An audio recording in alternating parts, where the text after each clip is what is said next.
Hi, welcome to another episode of DAWNCast. My name is Kathy Ngo. And I'm Di Lee. Today we have a special guest, Vanessa Cullen, who is the Managing Director of Forward Thinking Design, a 17-year-old Certified B Corp company and one of the most awarded brand strategy and built environmental design studios. Welcome, Vanessa. Oh, thank you so much for having me today. Thank you. How are you doing? Pretty good, yeah. I would say at the start of COVID, I was, obviously like everyone else, kind of rattled and trying to find my feet and everything. But things have been really interesting. Really, I've seen a lot of shift in terms of people wanting to reach out to us and reach out to my business, and that's been really buoying. And we're seeing our clients kind of getting a bit more confident now, and everyone's just in a better headspace. So things are quite a lot better. And so, sorry, we've got a few technical things happening here. Catherine's talking about B Corp. What does it all mean to be a B Corp certified or B Corp organisation? Well, B Corps are businesses that do good. So we sort of say the B stands for doing business better and being a benefit corporation. So what that means is that we're actually as diverse as it comes, really, in terms of what types of businesses we are. Some of us are social traders, so we're like social enterprise type organizations. And then others are businesses that have really just met the parameters for international certification and recognition as a B Corporation. So when we say that we're business for good, that covers everything from environmental impact, social impact, the way in which you treat your staff, your suppliers, customers, etc. Whether you've got social purpose. So it's very broad. But if you can think of the certification, it's like almost going for a business award where they pull apart every part of your business. And it's an independent organization who vet us and they look at everything like financials, governance, you name it. So B corporations are businesses that are a bit different to your typical for-profit. We are for-profit organisations, but we really have mission and purpose at the heart of what we do. So that underpins everything. I'm currently going through that process as well, and there's a lot of questions, and I'm glad that there's a lot of questions because you definitely want, I think everyone wants to do good these days, but good means different to a lot of people. It has to be really genuine. So congratulations on the B Corp status. Is there a cost? Thank involved? you. Is there a cost? There is, yeah. It's scaled according to the size of your organisation, but the benefit outweighs the cost because it's typically just a recognition for what you're already doing in your business anyway. But Kathy's right insofar as it takes a lot to meet the rigorous standards, which is what we want, right? Like you want to know that if you're buying from these businesses that they've been certified and recognised and scrutinised, so it's not just like greenwashing. Mm-hmm.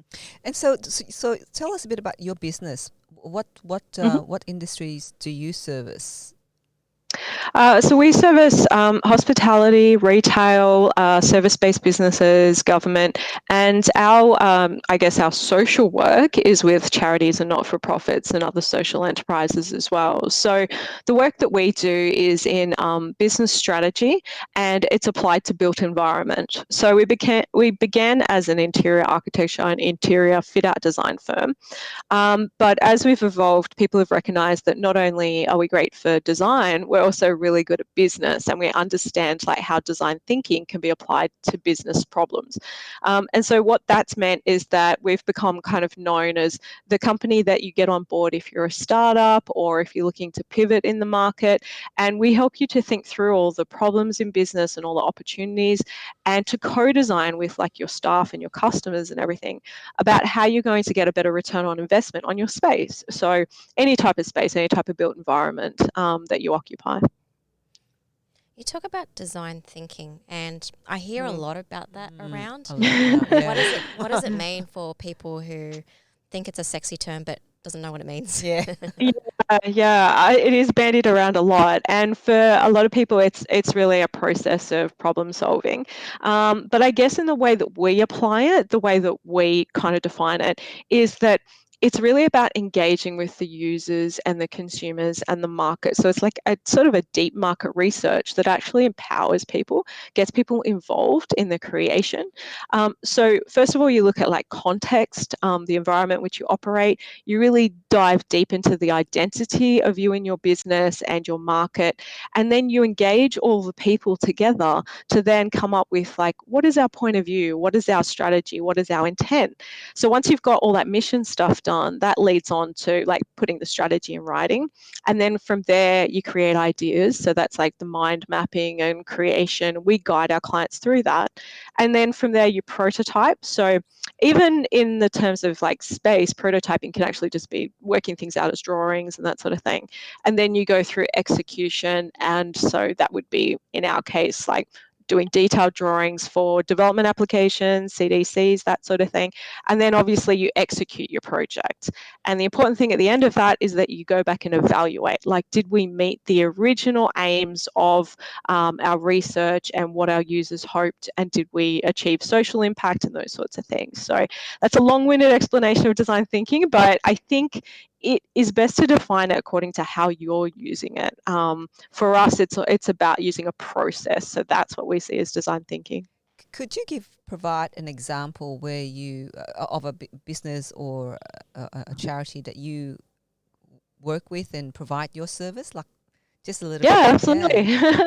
absolutely. So I'll give you an example of three because they're all the same type of business. So one example of the charity type work that we do is that we've designed quite a few community food co-ops.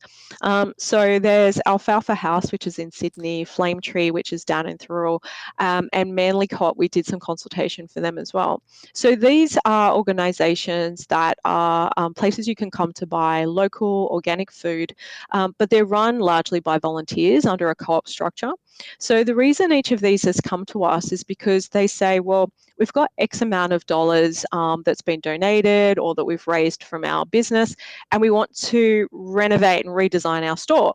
But we know that if we did this ourselves, we have very limited understanding of really the technicalities of this, even down to like work health and safety.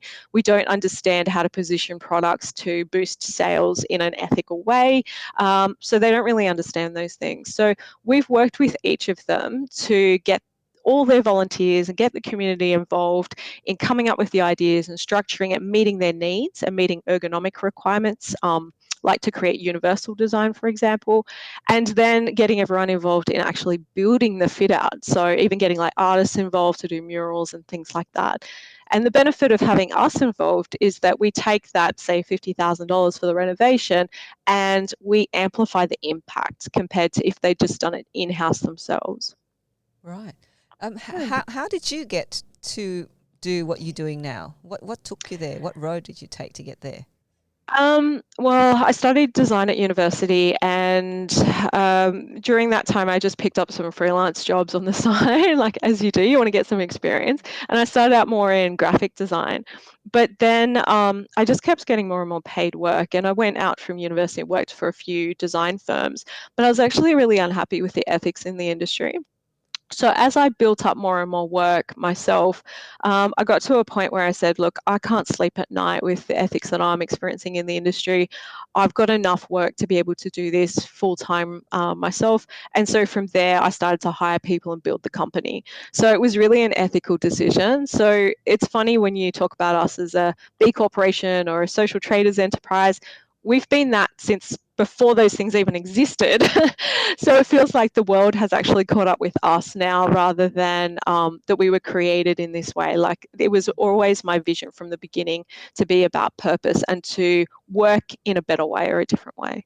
So, So so you're yeah. kind of like a pioneer, like you've sort of led the way already in terms of Yeah. all this ethical social enterprise setup. Because for Yeah, you, Yeah. it it was, was funny yeah. because I almost didn't see it happening. And then I think it was like I was looking at reframing the business about 3 years ago, and I suddenly went, oh, there's other people like us now.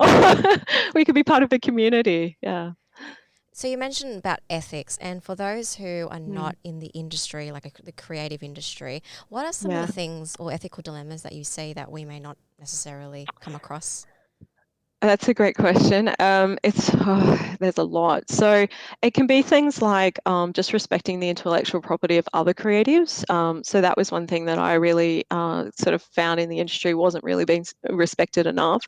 Unfortunately, in interior architecture and fit out design, it's unregulated too. So you have a lot of people who enter practice who don't necessarily have qualifications, and unfortunately, that has led to a race to the bottom in terms of fees. So that has the impact of meaning that people get exploited at work. So people are not necessarily being paid for the number of hours that they put in. The rates are very low, and there's a lack of respect for the professionalism required to do the job very well. And then obviously too, there's also the sense of responsibility and ethics around the fact that you are creating things. So we create experiences and we kind of manipulate how people think and how they experience space, but also the products that they buy. And so from my point of view, I see that as such a powerful thing that I can only use it for good. So there are certain clients that we actually will say no to, that there's some work that we won't do, because I realize how powerful my ability to persuade is, and the ability of my team to persuade. Mm. It's interesting because we've had another person that we interviewed. She's the founder of an organization called World Citizens Artists. And her work, or her perspective, is that it has to be ethical. And she applied, she got some grant from this organization, or this one individual in the States, and that individual was associated with a political party that she didn't really believe in. So apparently it's $1 million, and she said she turned it down. A hidden agenda. And I said, "Oh my God, you turned that down." She goes, "Yes, because it just did not align with my social and ethical values." So she was struggling because it's a artist organization. So it must be difficult when you make that have that kind of belief that that is my ethical value, and therefore you prepare. Would you be prepared to say, "Okay, I'm not going to touch it, even though I'm needing the funds"? Would you get to that, or have you been in that situation? All the time. Yeah. All the time. Yeah, no. Oh my gosh, I've made that decision so many times. And it's been everything from certain like fast food operators through to we even have been contacted to do like offices for companies really heavily in gambling, and then cigarette companies and things like that. And so I've knocked back some really huge work, and it's like, well, that seems quite foolish from a business point of view, but I set the business up so I could sleep at night, and my team believe in this, and our clients believe in it. And the other thing is too that I only need to go to one of my charity clients and sit down with them and the people that they serve to be brought back to earth. So, for example, Lentil is Anything, who a lot of people would know, they're one of our Yes. clients. Yeah. Yeah, love Lentil, them. lentil. Yeah. Lentil as Lentil is anything. Anything. Oh, Yeah, it's okay. play on words. But they're in Yeah. Newtown, the Bohemian side. I was actually around that area yesterday. Ah, okay. Yeah. So tell So us, yes. they're a pay as you can afford restaurant. So back before COVID, you could go in there and sit down. You sit at a communal table, and on your left you might have someone who's homeless who's eating for free. And on your right, you might have the CEO of a company or something like that. But if you sit there and you talk to people of all walks of life, you see that some people get by on nothing. And if you can see that, then the consideration that I might turn down some work because, it doesn't comply with my ethics, I can do that because I can say, well, I can live a more minimalist and simple life. I don't need the money, that sort of dirty money, or that money that doesn't sit well with me, because I can sit next to this homeless person and, they're living. I'm not going to die because I've turned down that one project. And, my team and I can just work harder to bring in more of the right sort of work for us. So it certainly keeps us energized. We have to probably work harder than most because we're not accepting everything that comes in through the door. But Yeah, that's right. yeah. It's much Yeah, harder. How are it you is. finding with COVID-19? How has that impacted in terms of your operations?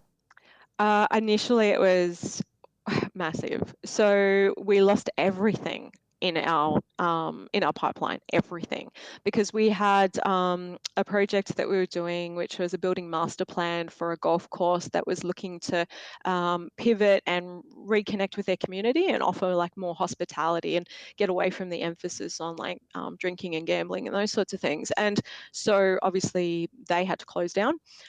We had to put that project on hold. Thankfully, it's come back online now because they're on JobKeeper. But initially that was, okay, just shut that down. On top of that, we had, like, for example, we were doing a gym design and, we're just starting that off. Yeah, and that had to be put on hold. And we had a few other things around like hospitality coming along, and everything just went on hold. But thankfully, since then, as I say, JobKeeper's brought a few things back online. We've also had some new projects come up, a few office projects and that sort of thing. And I guess we've also had more customers come to us, or clients come to us, around like work health and safety, moving back into their spaces, reconsidering how does space work in this new environment, and even just for consultancy work as well. So it's picking up, thankfully, but it was devastating to begin with.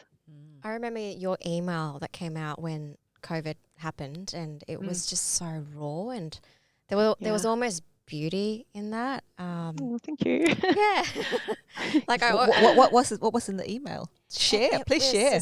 I'll show you later, but Yeah. it was just, Vanessa, like, it's very rare that people share that vulnerability, because it's like, we know it's shit, but you just said it in a way that kind of, I don't know, it just kind of, I just felt moved. Yeah. What did you touch upon that moved Catherine so much, Vanessa? I think it was just how you were feeling, and and I think I'll let you explain. That's okay. I'm glad it touched you. I hope, like, obviously in a good way. It could have been quite triggering, I guess, for some people, but I'm very much straight down the line. What you see is what you get. And so I think what I was reflecting on was, I'm an ultra runner, and so I run ridiculously long distances, like 50K sort of races. And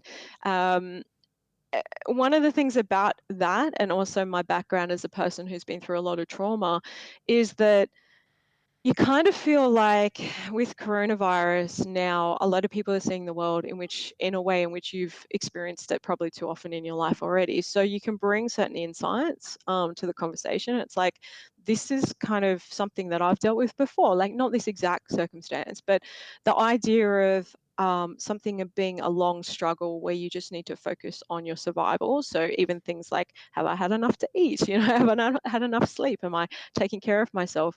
So I think what I wrote was about that feeling of being on a journey where you just take it one step at a time and you bring it back to the simplest things and the basics. And, you keep thinking that the finish line is just around the corner, just around the corner, just around the corner.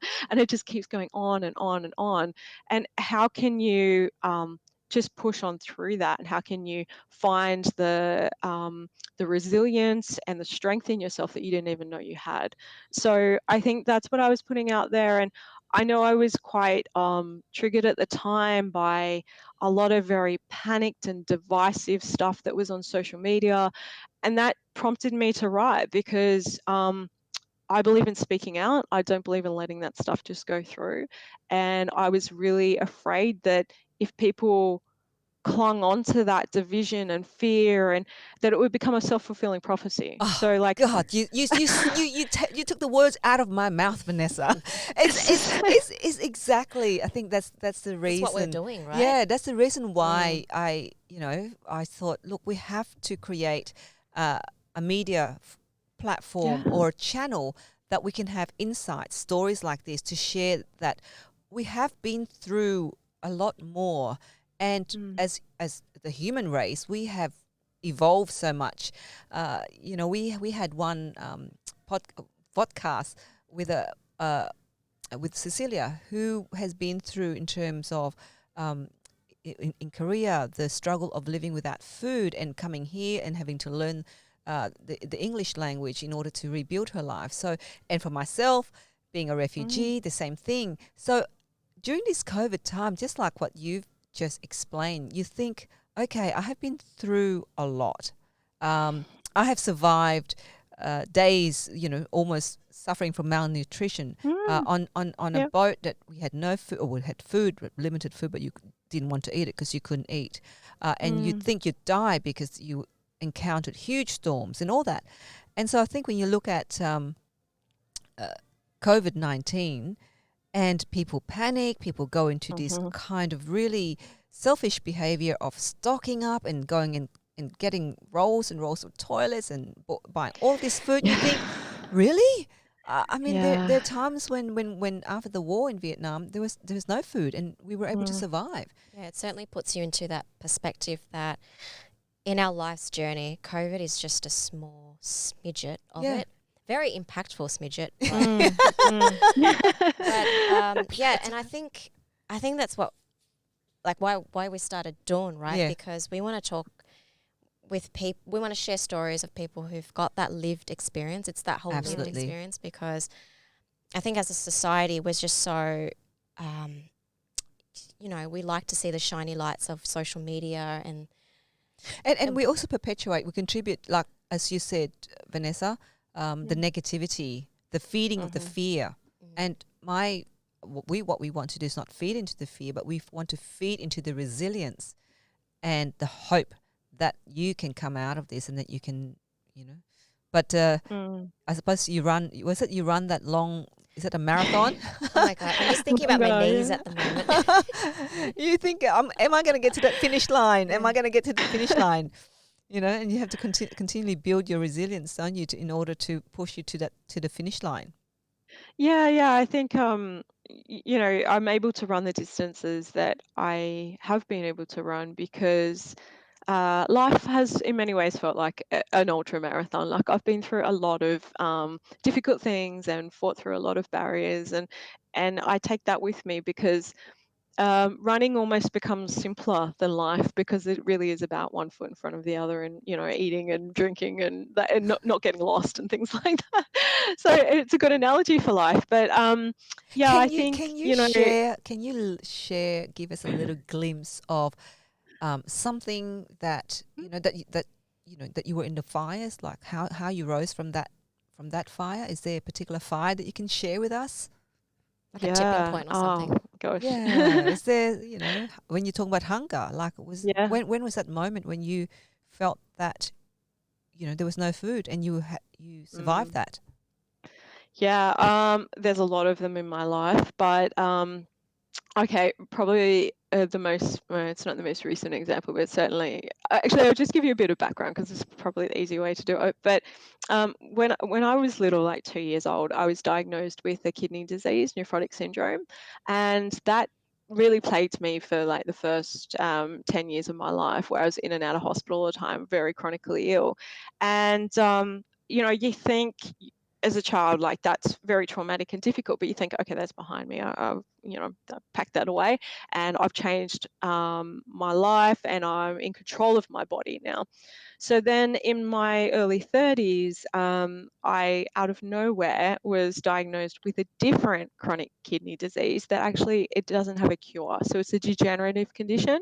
Wow. And that was catastrophic for me because I had fought so hard to feel like I was in control of my health and my body and my identity and my future.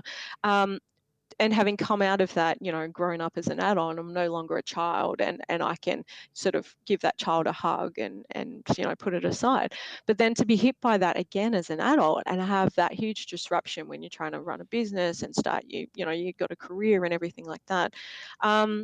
And for me, it was at first you go through that kind of mourning process, which is very relevant to coronavirus, like the whole experience that people have been through with this wave of like, first of all, it's shock and denial and horror and all these sorts of things. And then you get to places of acceptance and making peace. But it's not linear, and you loop back on that experience all the time. So it's like you think that you're following the wave, but there'll be days or moments where you go back to that panic and anger and fear and all those sorts of things.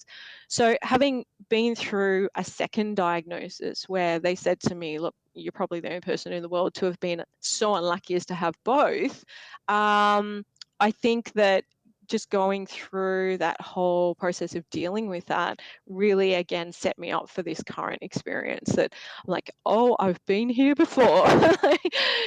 And just seeing people go through that whole grieving process and being able to talk to people and say, are you feeling like this? Because I'm guessing from my experience you might be, and being able to reach out to people. So that would be just one example. So being diagnosed a second time, what did that mean for you? Mm. How did you have to change your way of living? Um, I guess because it's a degenerative condition for which there is no cure. It's called polycystic kidney disease. It's not related to polycystic ovarian syndrome or anything like that. It's a fully systemic disease, so it can actually affect any parts of your body. It's not just kidneys. Um, I'm lucky insofar as I have really good kidney function, so I'm in very early stages. But I happen to have a variant that is unidentified, so it doesn't fit the formula for any previous polycystic kidney disease. They're currently doing gene mapping to try and work out what it is, but it's completely unique. And I didn't get it from my parents. So normally it's a hereditary disease, and in my case, it's not. So what that means for me is that we can't look at my parents or previous generations to work out how it might go for me. So every day is just whatever it might be. But in terms of changing my life, I haven't had to do much. I mean, I have to manage a bit of chronic pain and that sort of thing. But it's more with the running and the ultra endurance. I just have to be very careful about how I handle myself, and being very aware of my own body in that so that I have a good balance between like managing the disease but also managing like my hydration and things like that. So it's more just day-to-day awareness really. Yeah. Mm. So does it impact you, like in terms of your what you need, what you can do or can't do for yourself and your body in terms of in Mm. the future? Is there a limit to what you can and can't do? Yeah, I mean, over time, my kidney function will decline. So, but we don't know how quickly that will be. About half the people with this disease by the age of 50 do actually suffer from kidney failure, and there's also a high risk of cardiovascular diseases as well. So for me, I manage my well-being as much as possible with getting enough rest and eating well. I eat a plant-based diet, and just trying to take those sorts of precautions, doing lots of physical exercise.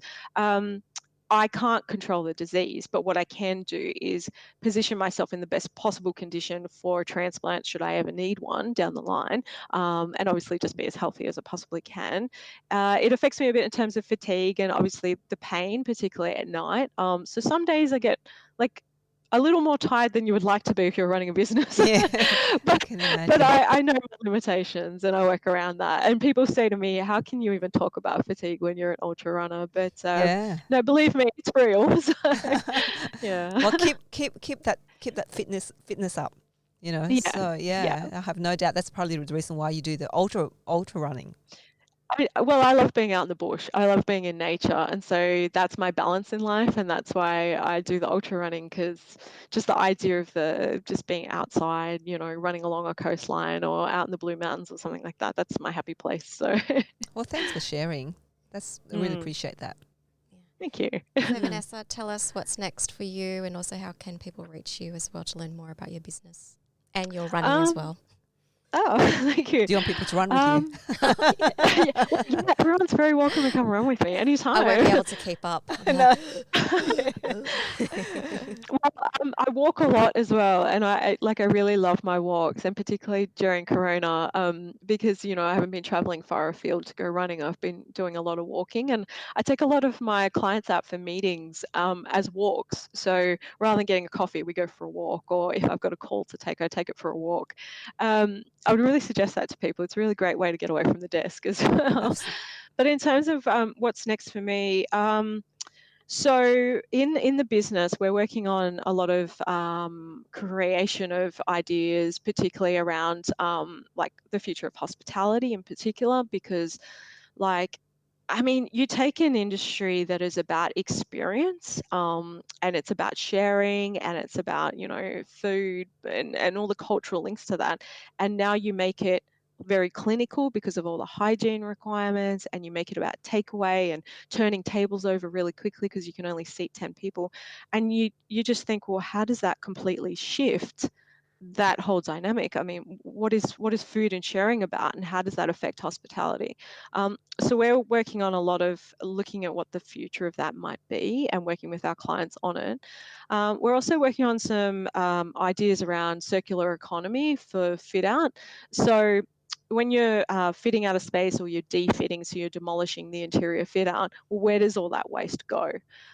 So at the moment, we're actually looking for partners in research on this to look at it as a project about how can we reduce the amount of materials that are used and make better choices around selections, and then how can we take back all the materials, fittings, fixtures, furniture, and how can we then reuse those things? So how can they be turned into new products, or even put into social housing, for example, and other places in which they can go?